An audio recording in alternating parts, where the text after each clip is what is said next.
Welcome to my YouTube channel, Alcolum 950.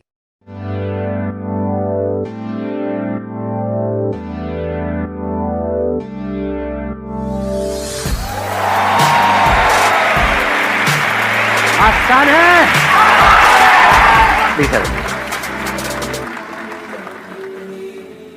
कुछ बोलूं या पहले देखना है? वो है fear, how to conquer our fears. कितने चाहते हैं ये हो आज के सेशन का टॉपिक? ऑलमोस्ट सब चाहते हैं। तो अब हम क्या कर सकते हैं आज के सेशन में कि आप में से जो भी बोलना चाहते हैं वो अपने हाथ ऊपर करेंगे। आप बताएंगे कि आपके अंदर सबसे बड़ा डर क्या है, जिनको डर लगेगा। कोई भी कुछ भी सोच रहा है आपके बारे में, उसमें कोई प्रॉब्लम है? कोई प्रॉब्लम नहीं। वो सोच ले बेवकूफ, आपको या मुझे, मैं अपने पे रखता हूँ, आप पे नहीं रहा, कहीं आपको बुरा ना लग जाए। मेरे को अगर कोई आप में से बेवकूफ समझ रहा है, उसमें कोई दिक्कत है?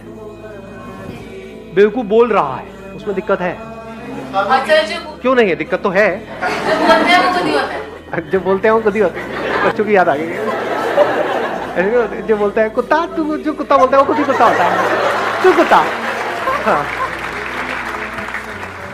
कभी कभी जान करके बेवकूफों वाली हरकतें करो। डर से ना लड़ने के दो तरीके होते हैं। एक है कि आप उस सिचुएशन में पहुंच गए। कई बार होता है हम चाहते नहीं है, लेकिन एक सिचुएशन में हम पहुंच जाते हैं जहां पर वो डर हमारे आमने सामने होता है। तब हमें पता ही नहीं है कि हम उससे कैसे लड़ें। ऐसी कोई सिचुएशन नहीं है आपकी लाइफ में, और आप खुद उस सिचुएशन को क्रिएट करो। तो सेफ एनवायरनमेंट है, आप समझ पा रहे हो ना? एक है आपको पानी से डर लगता है, तो एक है कि जब बाढ़ आ गई है या कहीं पे डूब रहे हो तब तैरना सीख रहे हो। एक सेफ एनवायरनमेंट में, यानी किसी स्विमिंग पूल में आप तैरना सीख रहे हो, उसमें तो कोई रिस्क नहीं है, कोई डर नहीं है। ऐसे ही ये जो डर है वो है कि कहीं मैं बेवकूफ ना लगने लगूं। तो अगर हम जानबूझ करके कुछ बेवकूफों वाली हरकतें करें, अपने घर में भी, अपने दोस्तों के सामने भी, यहां भी वहां भी, मतलब जानबूझ करके अपना मजाक उड़वाएं, तो क्या लोगों को मजा आएगा आपका मजाक उड़ाने में? मजा किसका मजाक उड़ाने में आता है? अपने ऑफिस में, घर में, यहाँ पे वहां पे। जो बुरा मानता है, उससे परेशान होता है। बुरा क्यों मानता है? क्योंकि उसके अंदर डर है कि कहीं मेरा मजाक ना उड़ जाए। जिसके अंदर एक्चुअल में डर है ही नहीं, वो खुद ही अपना मजाक उड़ाता रहता है। अब उसका कोई क्या मजाक बनाए? अगर अपनी वीकनेसेस पे हम खुद हंसना शुरू कर दें, खुद अपने आप को हल्का फुल्का लेना शुरू कर दें हर एक सिचुएशन में, तो ऐसी अगर कोई सिचुएशन क्रिएट होगी भी जहां पे एक्चुअल में आप बेवकूफ शो हो रहे होगे, तब भी आप हंस रहे होगे। बट अगर हमने अपने आप को ज्यादा सीरियसली ले लिया, अब हम फंस जाएंगे। तो दुनिया हंसेगी, चाहे आपके मुंह पे ना हंसे, आप जा रहे हो, आपको दिख रहा है मुंह नीचे कर करके हंस रहे हैं लोग। हो जाती है ना कि लाइफ में कई बार ऐसी सिचुएशंस क्रिएट हो जाती है। बेवकूफ है, बेवकूफ है, बेवकूफ है, मन में बोल रहे हैं, आपको पता लग रहा है उनकी शक्ल से। तो अगर आपको पता है कि हाँ मैं बेवकूफ भी हूं, सिर्फ बेवकूफ ही हूं नहीं, भी हूं, दोनों में बड़ा फर्क है। कुछ लोगों का ये भी हो जाता है कि हाँ मैं तो बेवकूफ हूं, रोते रहो बेटे, मैं बेवकूफ भी हूं, तो कोई दिक्कत ही नहीं है। आंसर मिल गया आपको? क्योंकि डर को एक झटके में कॉन्कर नहीं किया जाता है। ये नहीं कि मुझे तैरने से डर लगता है तो मैं सीधा जाकर के समुद्र में तैरूंगा। इसको हम करेज समझते हैं, बड़ी करेज नहीं, बेवकूफी होती है बहुत बार। अगर डर है तो धीरे धीरे कॉन्कर करो, धीरे धीरे। Hi sir, my name is Chirag. I went to New Zealand for studies.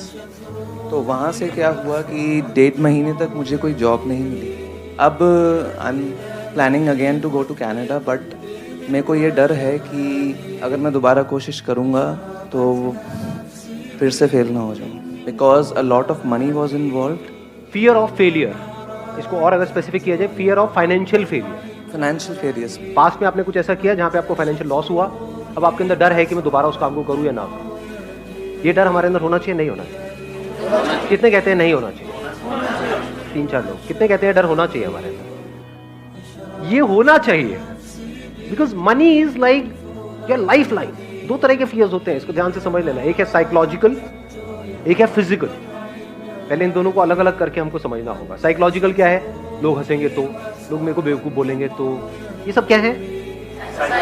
Psychological fear. मैंने पैसा जोड़ा है, 10 साल तक सुबह से रात तक काम करके इतना पैसा जोड़ा है, मान लो 2 लाख रुपए, 4 लाख रुपए। मेरे पेरेंट्स ने पूरी लाइफ काम करके इतना पैसा जोड़ा है, और अगर वो पैसा डूब गया तो? ये डर होना चाहिए, नहीं होना चाहिए? 100% होना चाहिए। इसका प्लस पॉइंट क्या है? ये जो फियर ऑफ फाइनेंशियल लॉस है, ये आपको फाइनेंशियल लॉस से बचाएगा। हाँ जी। इसका माइनस पॉइंट क्या है? ग्रोथ रोकने का। आप एक ऐसी स्टेट में पहुंच जाओगे जिसको बोलते हैं पैरालिसिस ऑफ एनालिसिस। टाइम निकल जाएगा, 10 साल 20 साल 50 साल, कुछ करोगे ही नहीं। रिस्क के नाम से हमको डर लगने लग जाएगा। तो क्या ऐसा बंदा कभी भी कुछ कर पाएगा अगर उसको डर ने चारों तरफ से घेर लिया है? क्योंकि लॉस तो हो ही सकता है ना, जब पहले हुआ है तो दोबारा भी हो सकता है ना। कुछ भी नया हम ट्राई करते हैं तो वहां पे रिस्क तो होता ही है ना, ऐसा तो नहीं हो सकता कि रिस्क हो ही ना। और मजे की बात क्या है, हमको लगता है कि रिस्क सिर्फ वहां पर है, जहां पर आप हो वहां पर जो रिस्क है वो हमको नजर नहीं आता। बिल्कुल ऐसा है जैसे घर से बाहर अगर हम कहीं जाएंगे, कहीं ट्रैकिंग करने जाओगे तो वहां पे रिस्क है ना, मर सकते हो ना ट्रैकिंग करोगे तो। घर में बैठे रहो तो कोई रिस्क है नहीं है, ऐसा हमको लगता है। बहुत बड़ा रिस्क है, एक कैद है, कैद में जिए कैद में मरे। क्या किया जिंदगी में? कुछ भी नहीं। सुबह इतने बजे उठे, वहां पर गए, फिर आए, फिर सो गए, फिर ये किया वो किया। एक रेपिटेटिव मोड में नहीं चले जाएंगे। फिर हम में और एक रोबोट में फर्क क्या है? लाइफ किसे कहते हैं? जो ग्रो कर रहा हो या जो रुक गया हो। बिल्कुल हवा की तरह जो चलती चली जा रही है, पानी जो बहता चला जा रहा है। पानी रुक जाता है तो सड़ने लग जाता है। तो ये इसका बहुत बड़ा माइनस पॉइंट है, फियर ऑफ फाइनेंशियल लॉस। क्योंकि कुछ भी करने के लिए पैसा तो चाहिए ही ना, बिना पैसे के क्या नया होगा? मतलब कुछ भी, आपको अपने घर से यहां तक भी आना तो उसके लिए भी पैसा लगा। तो छोटे से भी छोटा कुछ करोगे तो उसके लिए भी पैसा चाहिए। तो अगर हम बहुत ज्यादा डरने लग जाए तो एक बात पक्की है कि हम अगले लेवल पे नहीं जा पाए। तो अब ये डर हमारे अंदर से कैसे निकले? That is a question. ये डर तब निकल सकता है जब जो भी आप करने वाले हैं उस सिचुएशन की हर साइड को आप देख लेते हो। फॉर एग्जाम्पल, आपने अपना एग्जाम्पल दिया कि अब आप कनाडा जाने की सोच रहे हैं। ज्यादातर हम बैकअप प्लान क्या सोचते हैं? मैं कनाडा जाऊंगा, वहां कुछ नहीं हुआ तो यहां पे ये कर लूंगा। फाइनेंशियल प्लानिंग किसको कहेंगे? अब अगर मैं दोबारा जा रहा हूं तो पहले तो मैंने सीखा कि पिछली बार जब मैं गया था तब मैंने क्या गलतियां करी, क्यों ऐसा हुआ। ऐसा तो नहीं किसी एक ने कुछ बोला था, उसके भरोसे हम वहां पर पहुंच गए और उस बंदे ने डिच कर दिया लास्ट मोमेंट पे। तो अब ये गलती नहीं करनी है, किसी पे भरोसा नहीं करना है। क्योंकि इस दुनिया में 99% लोगों को अपनी पड़ी है, आपकी थोड़ी पड़ी है। तो अब क्या यहाँ पे इस रिस्क को कैसे कवर किया जाए, या इस डर को अपने अंदर से पूरी तरह से कैसे निकाला जाए कि अब अगर मैं वहां जा रहा हूं, जो भी आप सोच के जा रहे हो कनाडा, वो नहीं हुआ तो मैं क्या करूं? वापस आके नहीं, वहीं पे वहां गया, जाते ही 2 दिन के अंदर अंदर मैंने ये किया, इस पर्सन से मिला या ये इंटरव्यू दिया, ये किया, वो इंटरव्यू पहले से प्लान्ड है, 10 इंटरव्यूज पहले से प्लान्ड है, ये 10 में भी हर जगह ना हो गया। अब मैं क्या करूं? क्या वापस आ जाऊंगा? वहां पे और क्या किया जा सकता है? उसको भी आपने प्रायोरिटाइज कर दिया है। ये नहीं हुआ तो ये नहीं हुआ तो ये नहीं हुआ तो ये नहीं हुआ तो ये नहीं हुआ तो ये नहीं हुआ तो ये। तो आपके फेलियर होने के चांसेस बहुत कम। तो डर निकल गया।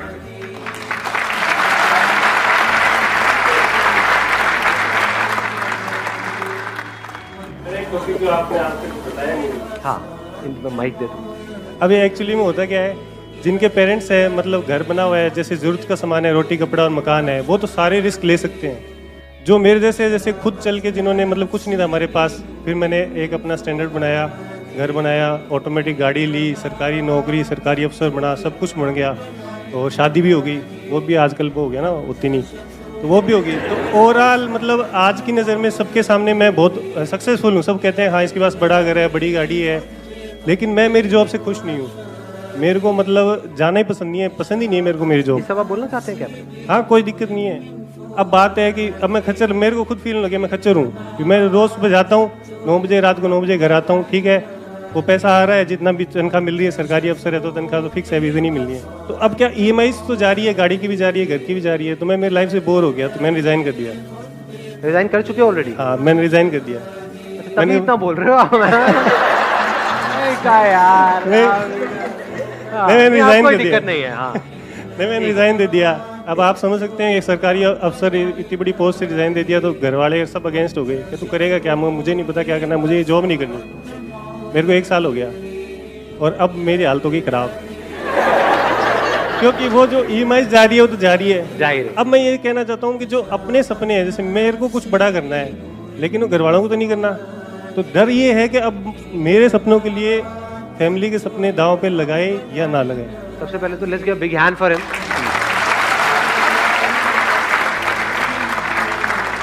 ये जो इतना खुल के बोल रहे हैं, ये बोलने के लिए बहुत करेज चाहिए। तो अब पॉइंट आता है, इसका सॉल्यूशन क्या है? कि अभी बेसिकली जो प्रॉब्लम है वो है कंफ्यूजन, समझ नहीं आ रहा है हम क्या करें, नंबर 1। नंबर 2, अब जो ऑलरेडी खर्चे बंद गए हैं और एक लाइफस्टाइल, एक स्टेटस है, उससे नीचे कैसे आए?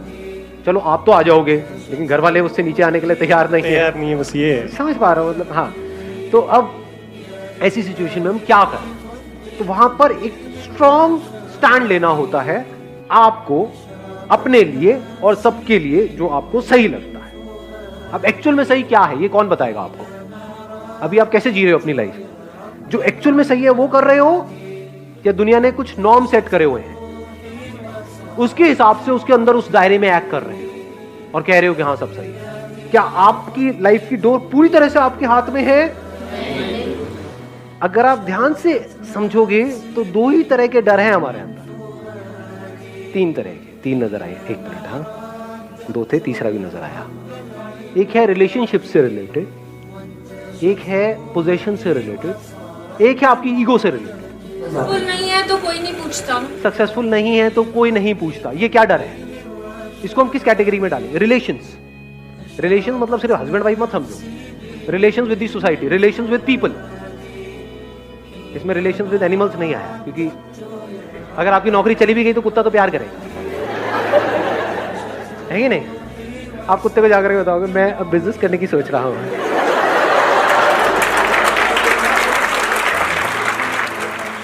लेकिन अगर किसी और रिलेशन में किसी को बताया तो वो क्या करेंगे? They will not act out of love. उनको आपकी थोड़ी पड़ी है कि आप अंदर ही अंदर फ्रस्ट्रेट हो रहे हो। They will act out of fear. Love में फियर में फर्क देख पा रहे हो? लव हमको आजाद करता है, फियर हमको छोटा बनाता है, सेल्फिश बनाता है। तो अब इसमें क्या करना है कि अगर they are all acting out of fears, तो पहले आपको फियरलेस होना है, तब देयर इज अ पॉसिबिलिटी कि आपके आसपास में जो लोग हैं वो फियरलेस हो सकते हैं। सो ये जो फियर्स हैं, अगर इसको हम एक एक करके फटाफट से देखें, फियर रिलेटेड टू पोजेशंस, चीजों का डर, चीजों को चले जाने का डर। ये डर कैसे निकलेगा? बिना चीजों के जी के देख लो, 10 दिन 15 दिन। बहुत सारे लोगों के साथ क्या होता है, जब ये चीजें उनसे कोई छीन लेता है तब उनको समझ ही नहीं आता है मैं क्या करूं। तब ज्यादातर लोग ऐसे में या तो बिल्कुल ही अंदर से खत्म हो जाता है, डिप्रेशन में चले जाते हैं। ये जो लाइफस्टाइल होता है एक तरह का, उसको खोने का डर कब निकल सकता है? जब आप एक्चुअल में ऐसे जी रहे हो कि आपके पास शायद पैसा बहुत है, लेकिन आप बड़ी से बड़ी गाड़ियों में भी घूम रहे हो और पैदल भी घूम रहे हो, स्कूटर पे भी घूम रहे हो। गाड़ी का मतलब क्या है? चाहे छोटी हो चाहे बड़ी हो, कहीं पहुंचने के लिए है ना। गाड़ी का और एक्चुअल में रोल क्या है? और कोई रोल है? बाकी सब यहाँ है, साइकोलॉजिकली है कि मेरी गाड़ी तेरी गाड़ी से बड़ी है, उसको क्या, सो व्हाट। मतलब अपनी सेटिस्फैक्शन आप ढूंढ रहे हो औरों की आंखों में, उनको जला करके आपको सेटिस्फैक्शन मिल रही है। होता नहीं है जब नई नई गाड़ी लेते हैं और कोई बाइक पे है उसको ऐसे देखते हैं, देख गरीब देख। तो क्या करना होगा? ये डर कैसे निकलेगा? अकेले में कम से कम रिसोर्सेज में अपने साथ में टाइम स्पेंड करो। कुछ दिन तक किसी गुरुद्वारे में जाओ, वहां पे जाकर के खाना खाओ, देखो कितना टेस्टी है, फ्री है, नहीं है। तो आपको ये पता होना चाहिए कि कैसे कम से कम पैसे में या बिना पैसे के भी मैं जी सकता हूं और खुश रह सकता हूं। इतनी अकल होनी चाहिए। इसको और अगर सिंपल करूं, अपने अंदर झांक के देखा मैं किन चीजों पर डिपेंड हूं जिसके बिना मैं फड़फड़ाने लग जाता हूं, किन लोगों पे डिपेंड हूं। हैबिट पड़ जाती है ना एक तरह की, जिनके साथ हम रह रहे होते हैं, चाहे अंदर से लड़ाई झगड़े होते हैं, लेकिन आदत पड़ गई है। जैसे फॉर एग्जांपल आपको एडिक्शन है कि भाई डेली मेरा ये फ्रेंड है, मेरे को उसके साथ में टाइम स्पेंड करना ही करना है। एक फ्रेंड सर्कल बन जाता है, एक मिनट सुनना, एक फ्रेंड सर्कल बन जाता है 5-7 लोगों का, उसमें पता है वो सब मिल करके आपकी ले रहे हैं, मतलब जो भी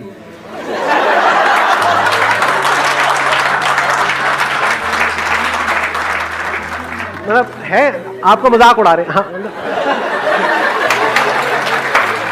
ऐसा होता है नहीं होता है? और आपको डर है कि अगर यही तो गिने चुने 4-5 दोस्त हैं मेरी लाइफ में, ये जो भी बोल रहे हैं बोलने दो, और वो लिमिट धीरे धीरे बढ़ाते चले जाते हैं। कई बार ऐसा होता है सारी हदें पार कर जाते हैं। आपके बारे में बोल रहे हैं, आपके माँ बाप के बारे में बोल रहे हैं, वो बंदे सुने चले जा रहे हैं। क्यों? क्योंकि डर है कि इन्होंने मेरे को अपने ग्रुप से निकाल दिया तो मेरा क्या होगा।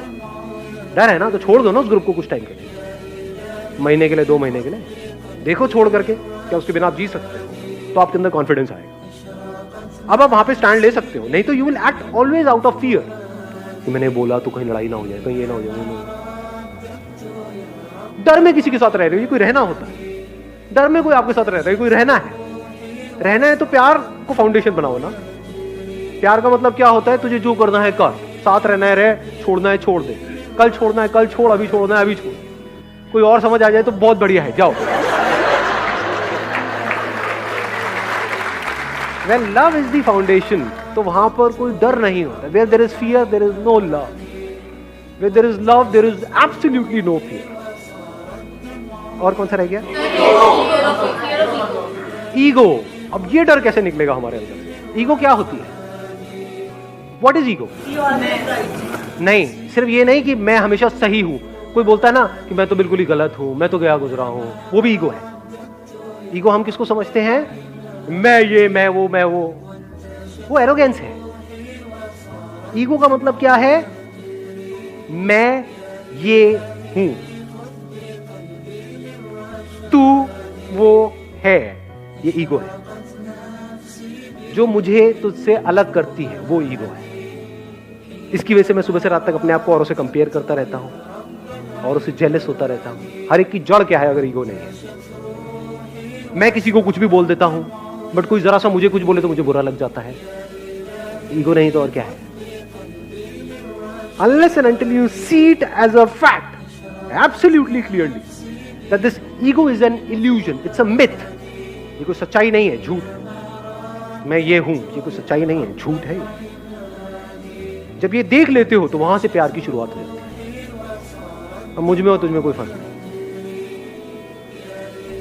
जहां पर मैं हूं, ये तू है वो, वहां पर प्यार कहां होगा? प्यार मोहब्बत की बातें होंगी। वो भी तब जब दोनों में से किसी एक को दूसरे से कुछ चाहिए हो, तब वो बातें शुरू हो जाएंगी। जैसे वो मिल जाएगा उसके बाद में कोई और बातें शुरू हो जाएंगी। ऐसा होता है नहीं होता है? What is ego? ये कैसे जाएगी? एक क्वेश्चन है जो अगर आपके अंदर एंटर कर जाता है, that is who am I. Deeply आप अपने आप से क्वेश्चन पूछते, किसी और से नहीं कि हु आर यू। ज्यादातर लोग औरों से पूछते हु आर यू। अब उसको छोड़, तू क्या है? ना जी, आपके लड़ाई झगड़े बिल्कुल बंद हो जाएंगे, किसी से हो ही नहीं सकते। सारे लड़ाई झगड़ों की जड़ क्या है? ईगो। ईगो कैसे डिसॉल्व हो जाती है पूरी तरह से? जब आप इस सच को देख लेते हो कि मुझ में, तुझ में, इसमें, उसमें कहीं कोई फर्क है ही नहीं। ये सच है। अपने आप को आप, एक पेड़ आपको दिख रहा होता है, उससे अलग समझ रहे होते हो, जबकि आपको इतना सा समझ नहीं आ रहा है रियलिटी के बेस पे कि अगर वो पेड़ आपको ऑक्सीजन नहीं देगा तो आप सांस कैसे लोगे? तो क्या आप और वो कनेक्टेड नहीं हो एक दूसरे से? क्या उससे अलग होकर के आपकी कोई औकात है? आप क्या हो उसके बिना? इस सच को हम देख सकते हैं? नहीं देख सकते हैं। ये जो मैं है ना, मैं, ये ईगो है। मैं ये, मैं वो। अब आप चाहे मैं को ऊपर उठाओ चाहे नीचे गिराओ, दोनों ईगो है।